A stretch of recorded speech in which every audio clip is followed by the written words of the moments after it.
Assalamualaikum warahmatullahi wabarakatuh. Pada kali ini kita akan membahas tentang systematic sampling. Apa itu systematic sampling dan apa bedanya dengan sistem random sampling? Pada sistem random sampling, kita memiliki daerah populasi seperti ini, dan di dalam daerah populasi ini terdapat unit-unit sampel yang tersebar secara acak, di mana unit-unit sampel ini memiliki peluang terambil sama besar seperti ini. Sedangkan pada systematic sampling, bedanya dengan sistem random sampling di mana pengambilan n unit kecil pada n besar dilakukan secara sistematis dengan interval atau jarak tertentu dari suatu kerangka sampel yang telah kita urutkan, sehingga tiap-tiap unit sampel ini tidak berpeluang untuk dipilih karena adanya sebuah pola atau jarak dari satu sampel ke sampel yang lainnya. Pola systematic sampling. Nah, pada systematic sampling, pada populasi seperti ini memiliki sebuah pola atau jarak tertentu dari sampel satu ke sampel yang lain. Namun, pada systematic sampling yang membedakannya dengan sistem random sampling, tidak semua berpeluang terambil karena adanya sebuah pola. Begitupun dengan contoh 2, adanya sebuah pola atau jarak dari satu sampel ke sampel yang lain. Dan ini berlaku pada daerah yang tidak beraturan, namun tetap memiliki pola atau jarak antar sampel. Untuk prinsip systematic sampling, yang pertama adanya interval K antar unit sampel.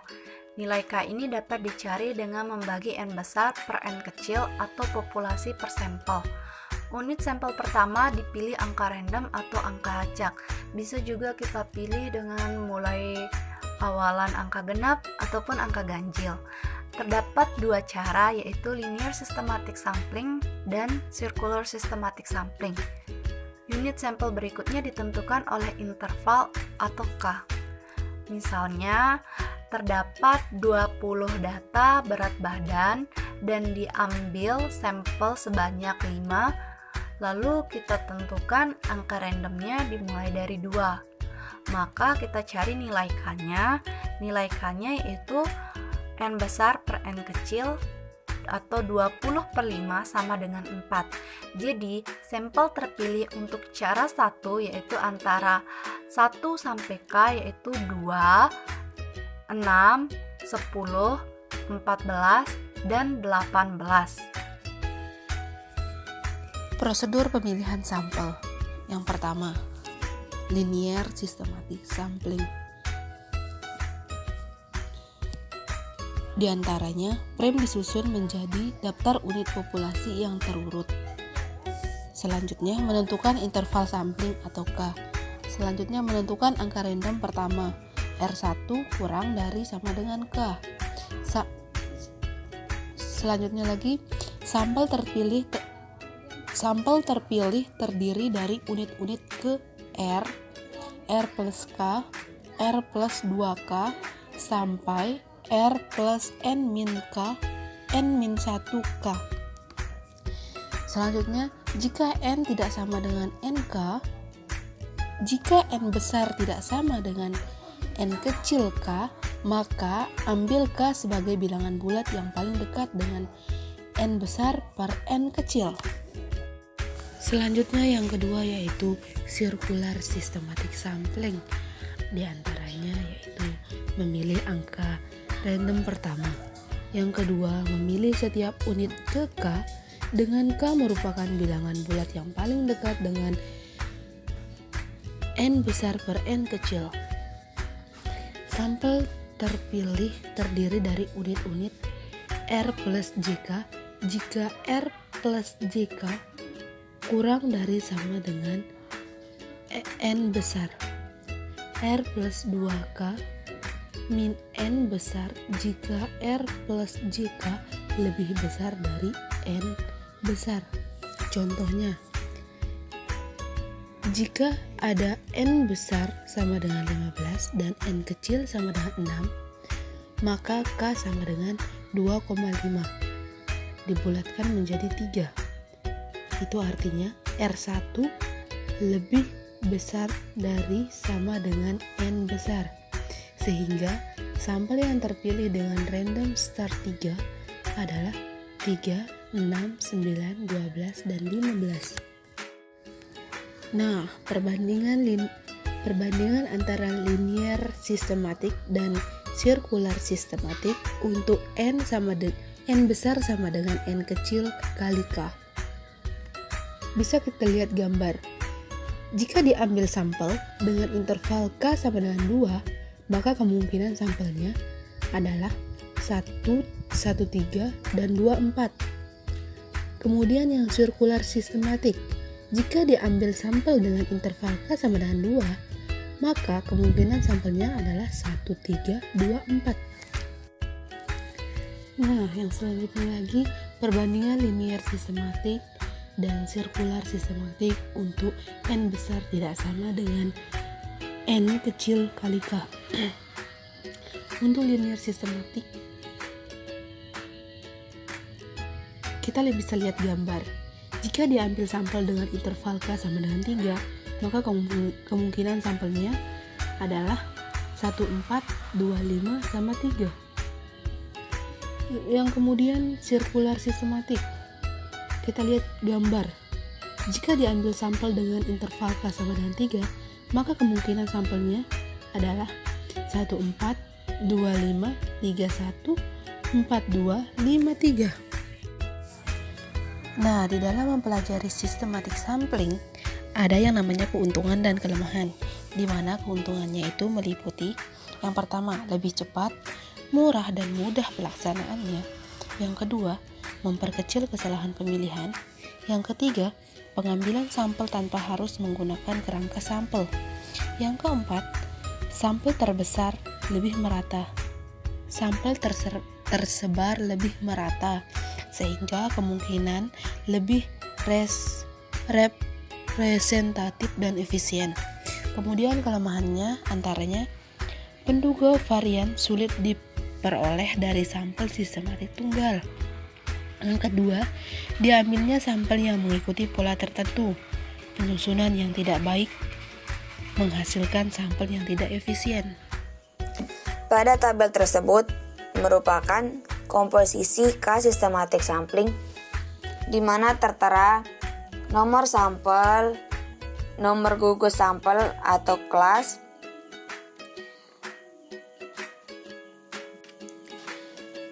kemudian pada tabel ini juga dapat kita ketahui bagian mana yang merupakan cluster sampling dan strata sampling.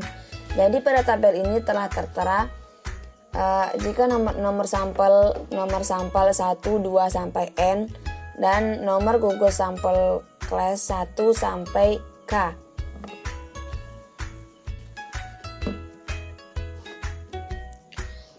Hubungan dengan stratified sampling. Bagaimana hubungan systematic sampling dengan strata sampling? Dapat kita ketahui bahwa systematic sampling menstratifikasi populasi menjadi N strata yang terdiri dari K unit pertama, K unit kedua, K unit ketiga, dan seterusnya. Sampel sistematik sama presisnya dengan stratified random sampling dengan 1 unit per strata yang bersesuaian. Dan dalam hal ini dapat kita lihat bahwa lambang X dan yang bulat merupakan stratified random sample dan yang tanda X merupakan systematic sample. Perbedaan antara systematic sampling dengan stratified sampling adalah pada systematic sampling unit-unit terletak pada posisi yang relatif sama dalam strata. Sedangkan pada stratified random sampling, posisi dalam strata ditentukan secara terpisah berdasarkan pengacakan dalam masing-masing strata. Nah, kemudian pada tabel ini, pada komposisi K systematic sampling selanjutnya telah ditentukan bahwa bagian mana yang merupakan strata 1, strata 2, dan sampai strata N, yang ini merupakan hubungan antara systematic sampling dengan stratified sampling. Jadi dapat kita lihat bahwa apabila Jadi telah jelas di sini bahwa yang merupakan strata atau stratified sampling pada tabel komposisi K systematic sampling itu adalah Y1, Y2 sampai YI dan YK. Kemudian Y1 plus K, Y2 plus K, YI plus K sampai YK dan seterusnya. Selanjutnya adalah hubungan dengan cluster sampling. Bagaimana hubungan systematic sampling dengan cluster sampling. Dengan N sama dengan NK, populasi dibagi menjadi K unit sampling yang besar yang masing-masing mengandung N unit original. Kemudian pelaksanaan pemilihan sampel sistematik adalah pelaksanaan pemilihan satu dari unit-unit sampling yang besar ini secara acak. Kemudian sebuah sampel sistematik adalah sebuah sampel acak sederhana dari satu unit klaster dari suatu populasi sebanyak K unit klaster. Pada slide selanjutnya akan dijelaskan atau akan ditampilkan bagaimana bagian-bagian klaster 1 sampai klaster selanjutnya yang akan ditampilkan berdasarkan komposisi K systematic sampling. Kemudian komposisi K systematic sampling pada bagian ini menampilkan bagian-bagian klaster yang merupakan hubungan antara systematic sampling dengan cluster sampling. Jadi telah ditampilkan di sini bahwa yaitu cluster sampling mulai dari cluster 1, cluster 2 sampai dengan cluster I dan cluster N. Jadi yang merupakan cluster 1 itu adalah Y1 plus K sampai Y kali N min 1 kali 1 plus K sampai dengan Y1, begitupun dengan seterusnya. Selanjutnya penduga rata-rata populasi. Ada dua, linear systematic sampling dan circular systematic sampling.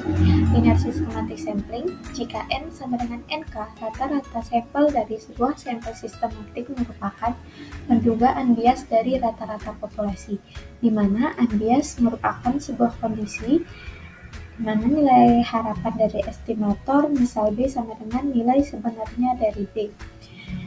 Jika N tidak sama dengan NK, rata-rata sampel dari sebuah sampel sistematik merupakan penduga bias dari rata-rata populasi. Yang kedua, circular systematic sampling. Dengan N sama dengan NK maupun N tidak sama dengan NK, rata-rata sampel akan selalu merupakan pendugaan bias. Lebih jelas dapat kita lihat dari tabel. Dengan N sama dengan NK, peluang linear systematic samplingnya 1 per K, estimasi rata-ratanya unbiased, peluangnya dengan N tidak sama dengan NK, peluangnya 1 per K, estimasi rata-ratanya bias. Kemudian N sama dengan NK dalam circular systematic, peluangnya 1 per K, estimasi rata-ratanya unbiased. N tidak sama dengan NK, circular systematic, peluangnya N per N di sini N populasi total, dan estimasi rata-ratanya unbiased. Penduga rata-rata populasi, misal YIJ dinotasikan sebagai observasi unit ke-J dari ke-I sampel dengan I sama dengan 1, 2 sampai K, J sama dengan 1, 2 sampai N. YI bar sama dengan rata-rata ke-I systematic sample 1 per N, sigma J sama dengan 1 sampai N YIJ. Karena peluang pemilihan sampel ke-I sebagai sampel sistematik adalah 1 per K, maka estimasi YI bar sama dengan sigma I sama dengan 1 sampai K YI bar dikali peluangnya yaitu 1 per K. Jika N sama dengan NK, pendugaan rata-rata sampel yang tidak bias dari rata-rata populasi Y bar yaitu Y bar SY, di mana SY merupakan systematic sampling. Y bar SY itu rata-rata systematic sample. Kemudian varian Y bar SY sama dengan 1 per K, sigma I sama dengan 1 sampai K, YI bar min Y bar angka 2. Ini seperti rumus varian pada umumnya, yaitu XI min X bar per N. Selanjutnya, estimasi rata-rata. ADT bahwa estimasi Y bar SY dapat diambil dari salah satu nilai K. Y bar I sama dengan 1 sampai K dengan probabilitas yang sama, yaitu 1 per K. Maka, estimasi Y bar SY sama dengan sigma I sama dengan 1 sampai K, Y bar I dikali 1 per K. 1 per K-nya pindah ke depan, sigma I sama dengan 1 sampai K, kali Y bar itu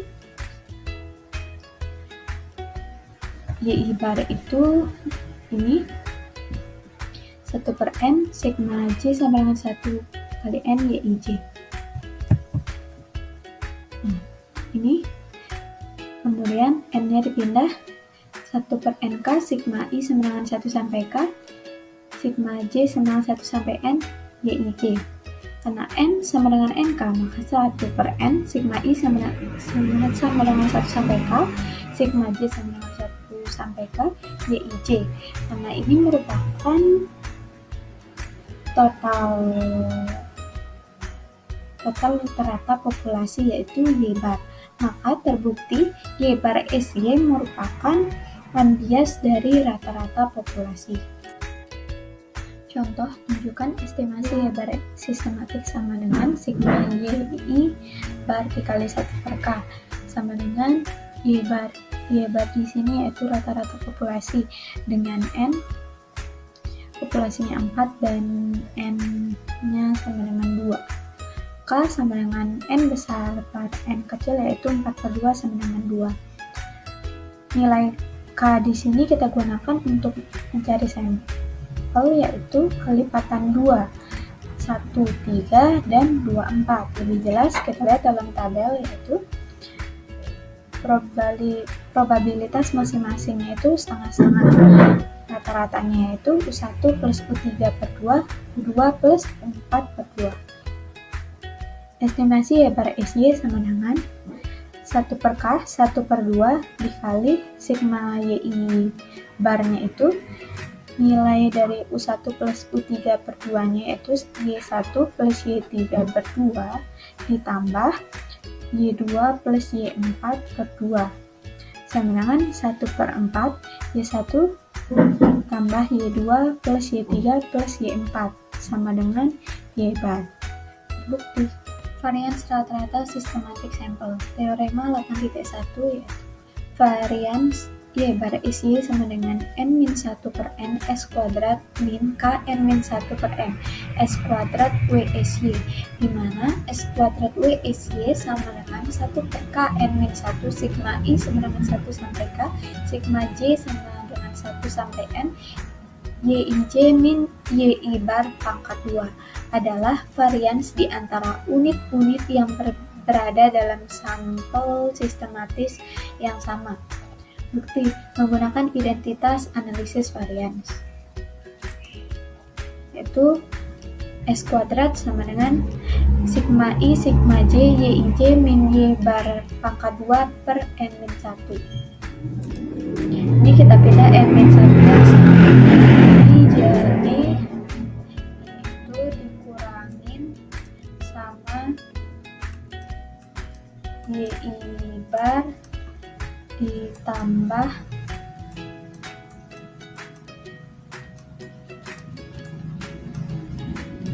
YI bar. Ini dikurangin YI.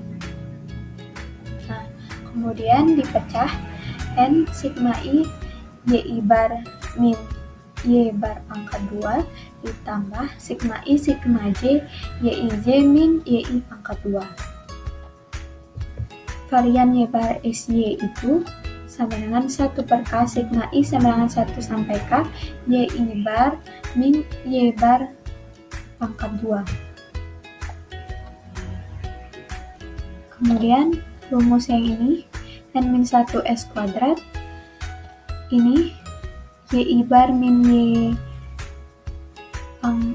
YI bar min Y bar pangkat 2 ini merupakan varians Y bar SY, varian Y bar SE dikali K N ditambah yang ini itu S kuadrat WSY dikali KN-1. Kemudian KN-1 S kuadrat WSY ini dipindah ruas ke kiri.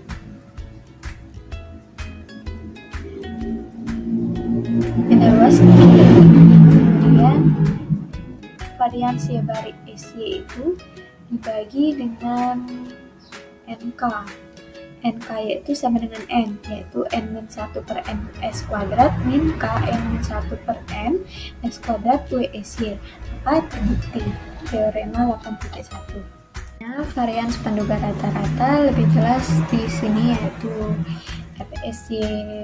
F Y bar SY sama dengan 1 per K sigma I sama dengan 1 sampai K Y bar min Y bar pangkat 2. Selanjutnya kedua, F Y bar SY sama dengan N-1 per N S kuadrat min K N-1 per N S kuadrat WSY, di mana S kuadrat WSY sama dengan 1 per K N-1 sigma I sama dengan 1 sampai K sigma J sama dengan 1 sampai N YIJ min Y bar pangkat 2. Dari K sampel S kuadrat sama dengan 1 per N min 1 sigma I sama dengan 1 sampai K sigma J sama dengan 1 sampai N YIJ min Y bar pangkat 2. Kemudian ini tuh jadi varians dengan sampel sistematis yang besar, mengindikasikan bahwa sampel tersebut adalah heterogen, di mana sampel heterogen maksudnya populasinya heterogen, yaitu unsur-unsur dari populasi yang diteliti memiliki sifat-sifat yang relatif berbeda satu sama lain. Sedangkan populasi homogen yaitu unsur-unsur dari populasi yang diteliti memiliki sifat-sifat yang relatif sama satu sama lain. Contoh, di sini ada populasi 12345, 12345, 12345. Misal 2 terpilih sebagai sampel dan K itu 5, berarti kelipatan 5, sehingga sampelnya yaitu 2, kelipatan 5 lagi 2, kelipatan 5 lagi 2. Maka ini merupakan homogen dan tidak representatif.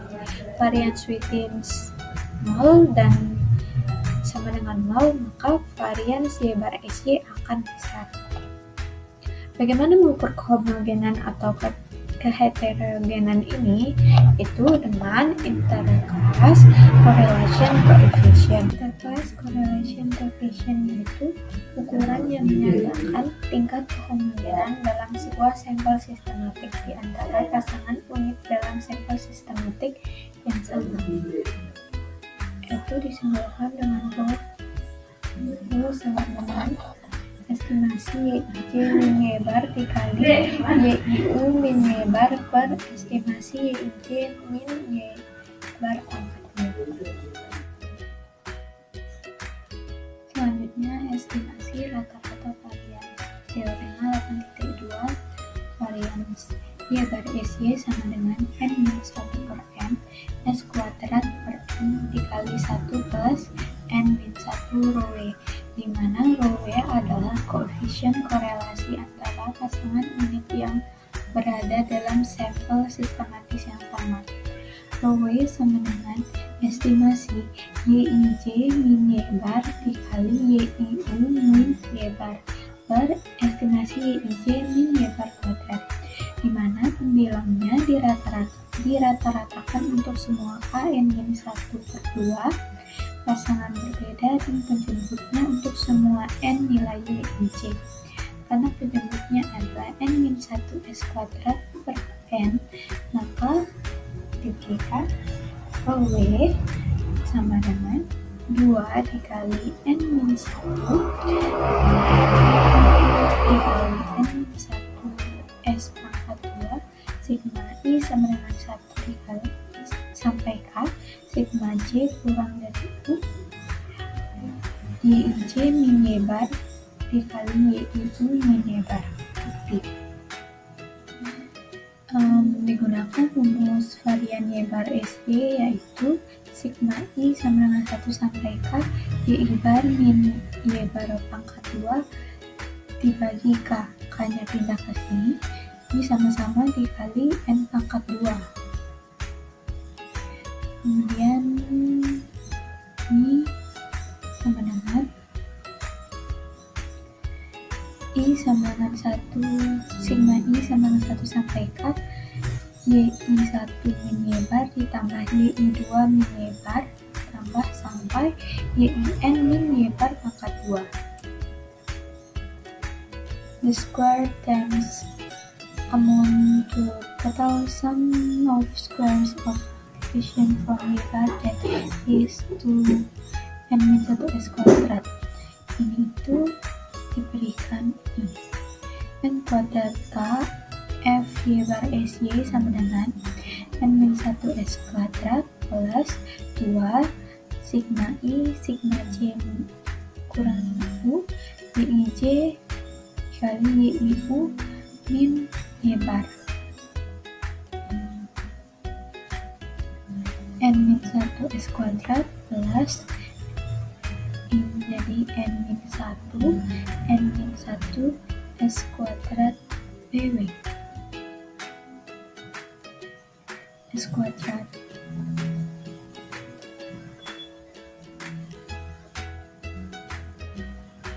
Dimana ini dibagi dengan N kuadrat K. N kuadrat K ini sama dengan N besar dikali N. Kemudian dibagi sehingga F Y bar SY sama dengan S kuadrat per N min 1 per N dikali 1 plus N min 1 W. Varians F Y bar SY sama dengan varians kuadrat per N.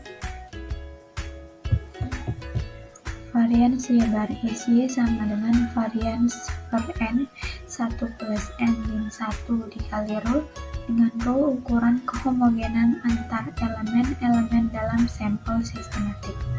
Jika rho kurang dari 0, berarti elemen-elemen dalam sampel cenderung berbeda dan systematic sampling lebih baik daripada simple random sampling. Jika rho mendekati 1, berarti elemen-elemen dalam sampel cenderung mirip dan FY bar SY lebih besar FY bar. Jika rho mendekati 0 dan positif, maka FY bar SY makin kecil. Jika rho mendekati 0 dan N sangat besar, systematic sampling cenderung ekuivalen dan dengan simple random sampling.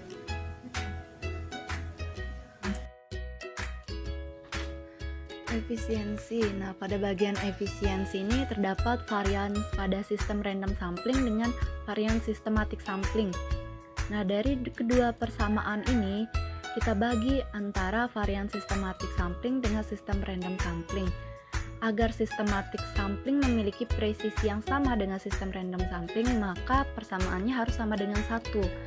Sehingga didapatkan koefisien korelasi sama dengan negatif 1 per populasi dikurangi 1. Nah, pada bagian presisi ini maksudnya itu kekonsistenan atau keseragaman dari nilai penaksir, karena semakin beragam nilai penaksir maka makin baik presisinya. Karena populasi biasanya besar dan koefisien korelasi seharusnya kecil, agar systematic sampling memiliki presisi yang sama dengan sistem random sampling. Nilai koefisien korelasi akan kecil jika unit-unit sampling dalam populasi didistribusikan secara random, sehingga varian sistem random sampling bisa digunakan untuk systematic sampling. Nah, untuk populasi total terdapat teorema pendugaan yang tak bias untuk total populasi Y di bawah linear systematic sampling sesuai dengan awal acak R yang diberikan oleh Y-topi linear systematic sampling, di mana N besar dikurangi N kecil, sigma dari J dari 1 sampai N, YR ditambah buka kurung J dikurangi, tutup kurung dikalikan jarak, dan variannya yaitu 1 per K dari sigma R sama dengan 1 sampai K di mana Y topi R dikurangi dengan Y dan dikuadratkan. Y topi R adalah nilai dari Y topi linear systematic sampling sesuai dengan awalan acak R. Nah, di sini ada pembuktiannya melalui persamaan berikut, di mana akan ditunjukkan estimator Y topi linear systematic sampling dapat diambil dari salah satu nilai K, di mana nilai I 1, 2, 3 sampai K dengan probabilitas yang sama, yaitu 1 per K. Sehingga dari persamaan-persamaan ini dapat terbukti bahwa Y topi linear systematic sampling adalah unbiased untuk populasi total Y, karena sampel yang baik adalah sampel yang bebas dari bias dalam pemilihan unit sampel. Nah, populasi model YI sama dengan alpha ditambah beta I, di mana I 1, 2 sampai N atau sampai populasi. Y topi R dikurangi Y sama dengan buka kurung R dikurangi buka kurung K ditambah 1 tutup kurung dibagi dengan 2 dan tutup kurung, di mana Y topi R adalah definisi dari teorema 3.1 atau teorema yang tadi. Lalu lanjut ke teorema 3.2. Untuk populasi linear trend, di mana varian dari linear systematic sampling kurang dari varian dari sistem random sampling, di mana varian dari linear systematic sampling dan varian dari sistem random sampling adalah estimator ekspansi konvensional di bawah linear systematic sample dan simple random sampling.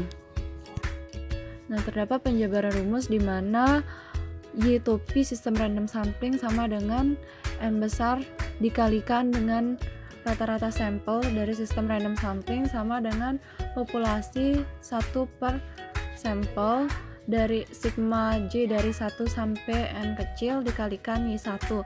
Varian dari sistem random sampling sama dengan populasi dikurangi sampel per populasi kali sampel dikalikan dengan S kuadrat.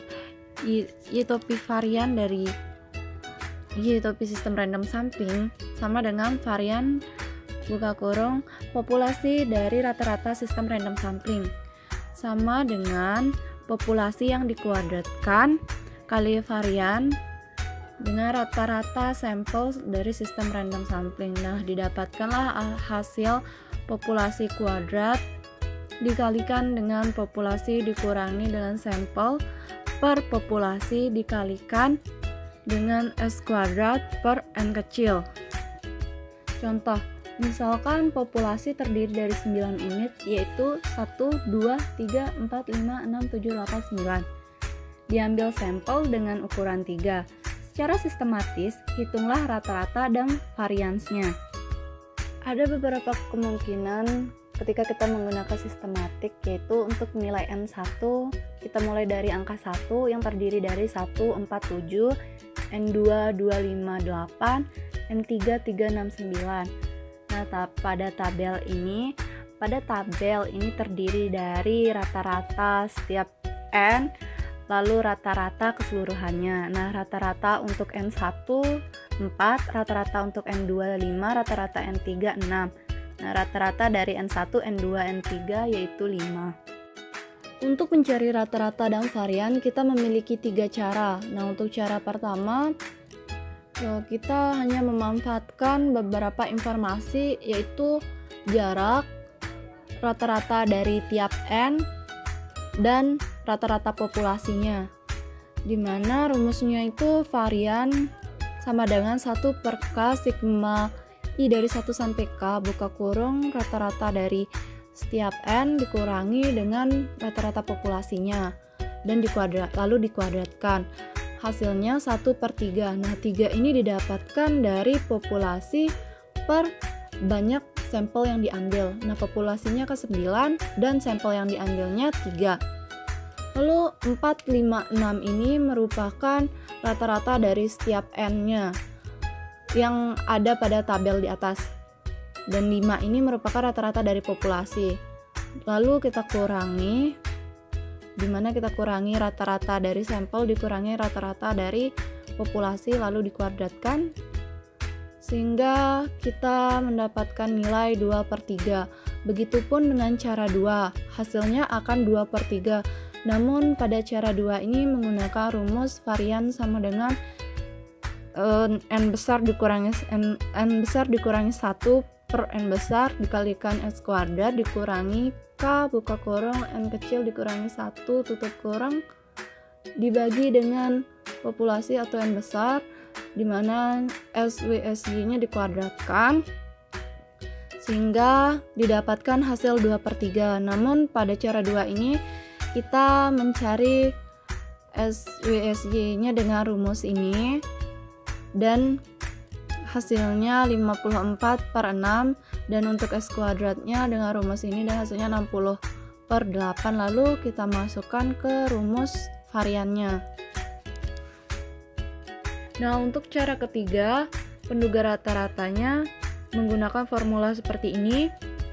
Namun untuk membuktikannya hasilnya 2/3, ini sebagai latihan. Proposisi sampling.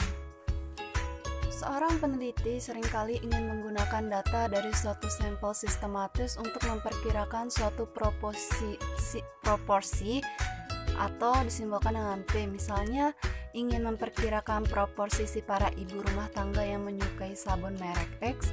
Bapepam ingin memperkirakan proporsi perusahaan yang ingin go public. Caranya ialah secara umum menggunakan sampel sistematis 1 dalam K. Pemerkira proporsi dalam sampel sistematis diberi dengan simbol PSY yang sama artinya dengan XYSY. Tetapi dengan syarat bahwa Y1 sama dengan 0 atau 1. XYI sama dengan 1 kalau termasuk kategori tertentu atau elemen yang mempunyai karakteristik tertentu, atau YI sama dengan 0 kalau tak termasuk kategori tertentu. Untuk pemerkira proporsi, kita bisa menggunakan rumus P/PSY sebagai pemerkira proporsi sama dengan 1/n sigma I dari 1 sampai n dikalikan dengan YI. Lalu pemerkira varian PSY, di mana S kuadrat PSY sama dengan P/PSY dikali dengan Q/PSY per n-1 buka kurung n populasi dikurangi dengan sampel per populasi, di mana QSY ini sama artinya dengan 1 min P/P. Kesalahan pada sampling dapat kita cari dengan kesalahan sampling sama dengan 2 SPSY, 2 kali SPSY, atau sama artinya dengan 2 akar dari P/PSY dikali Q/PSY per sampel dikurangi 1 dikalikan dengan populasi dikurangi sampel per populasi tutup kurung. Apabila n tidak diketahui, faktor koreksi untuk populasi terbatas yaitu populasi dikurangi sampel per populasi tidak digunakan. Untuk intervalnya perkiraan proporsi di mana PSY lebih dari sama dengan P/PSY dikurangi dengan kesalahan sampling dan PSY kurang dari sama dengan P/PSY ditambahkan dengan KS atau kesalahan sampling. Jenis-jenis populasi. Yang pertama ada populasi acak, yang kedua ada populasi tren linear, yang ketiga ada populasi periodik, yang keempat ada populasi yang berautokorelasi, dan yang kelima ada populasi alamiah. Populasi acak adalah populasi yang unit sampling di dalam populasinya tersusun secara acak, sehingga unit di dalam sampel sistematis juga akan tersusun secara acak. Sampel sistematis bisa diperlakukan sebagai sampel acak. Sampel yang tersusun secara acak ini menjadi heterogen dan akan memiliki nilai rho yang kecil, dan varian sistematis kurang lebih akan sama dengan varians pada sampel acak. Dan inilah langkah-langkah pembuktian mengapa varians sistematis sama dengan varians pada sampel acak. Populasi tren linier. Jika sebuah populasi mengikuti tren linier, maka pemilihan sampel sistematiknya akan memberikan sampel yang heterogen, sehingga varians yang diberikan biasanya akan lebih kecil pada varians sampel acak. Dan di sini sudah diberikan langkah-langkah pembuktian mengapa varians pada sistematik samplingnya kurang daripada varians sampel acak. Populasi periodik. Jika sebuah populasi mengikuti variasi periodik, maka keefektifannya akan tergantung pada nilai intervalnya. Namun jika penelitian awal dari populasi itu menunjukkan bahwa ada keperiodikan yang terbatas, lebih baik menggunakan prosedur pengambilan sampel lain tergantung pada ciri dan tujuan. Yang keempat, ada populasi yang berautokorelasi. Kita bisa menganggap bahwa YI dan YJ adalah nilai dari populasi yang berkorelasi secara positif, dan hubungan antara keduanya mempunyai fungsi jarak, yaitu D sama dengan YI min YJ. Grafik dari hubungan antara keduanya disebut dengan korelogram. Grafik ini akan meningkat jika nilai D menurun. Yang kelima, ada populasi alamiah. Systematic sampling secara operasional sangat mudah dan efisien digunakan dalam populasi alami. Misalnya, pada populasi di area hutan untuk mengestimasi produksi kayu, karet, dan sebagainya. Pada beberapa populasi alami, unit-unit yang berdekatan akan mempunyai korelasi yang kuat daripada unit-unit yang berjauhan. Populasi semacam ini disebut dengan autocorrelate population.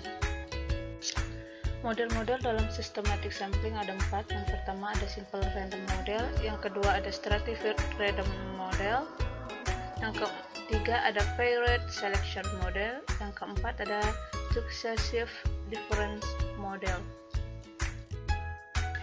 Simple random sampling. Jika anggota pada populasinya tersusun secara acak, maka anggota-anggota yang terpilih pada sampel sistematik juga akan tersusun secara acak. Akibatnya, estimasi varians bisa kita lakukan dengan pendekatan sistem random sampling, yaitu variansi rata-rata sama dengan 1 min F dikali S kuadrat per N. Yang kedua ada stratified random sampling, di mana pada model ini kita mengasumsikan pembagian populasi ke dalam strata dan menggabungkan anggota-anggota sampling tersebut di dalam strata.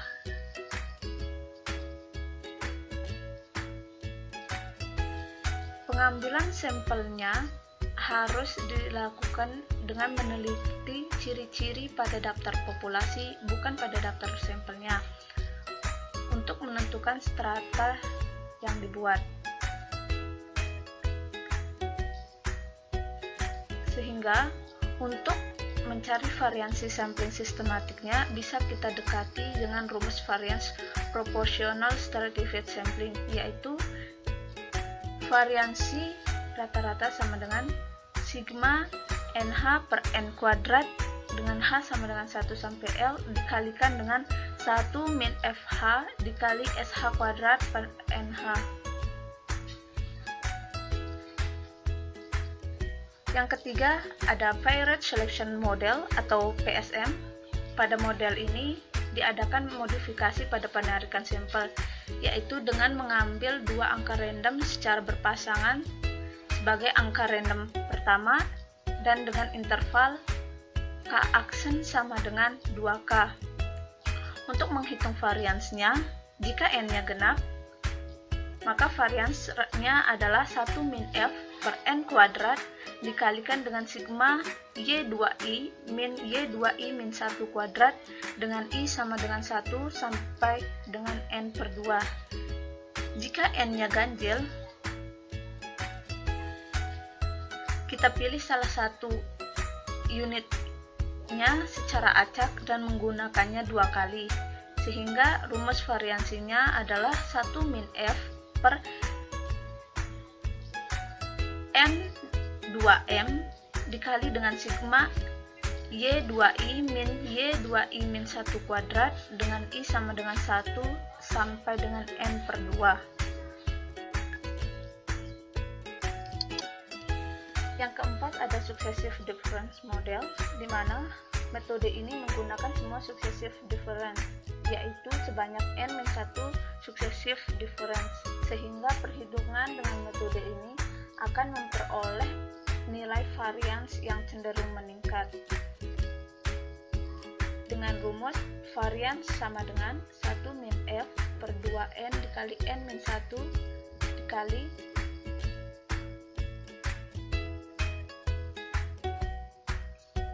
dengan rumus variance sama dengan 1 min F per 2N N-1 dikali dengan sigma YI plus 1 min YI kuadrat, di mana I sama dengan 1 sampai dengan N-1.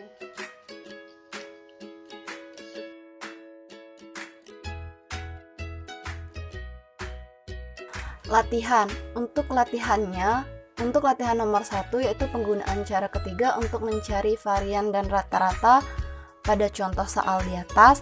Nah, ini untuk nomor 2-nya yaitu suatu survei dilakukan untuk menghitung jumlah penduduk. Nah, pada soal nomor 2 ini ditanyakan dugalah rata-rata jumlah penduduk wanita di provinsi serta hitunglah ragamnya jika diketahui jumlah populasi desa sebanyak 1484. Sedangkan untuk soal kedua, seorang staf peneliti Bank Rakyat Indonesia diberi tugas untuk memperkirakan proporsi petani peminjam kredit BIMAS yang belum mengembalikan pada waktu yang telah ditentukan. Digunakan sampling sistematis 1 dalam 6, artinya setiap 6 petani dipilih. Dalam hal ini dipergunakan titik acak permula yang berlainan untuk menghindari terjadinya variasi periodik dalam populasi. Nah, di sini ditanyakan buatlah interval perkiraan P, yaitu proporsi petani peminjam kredit yang belum mengembalikan kredit pada waktunya. Ini terdapat. Sekian dan terima kasih. Wassalamualaikum warahmatullahi wabarakatuh.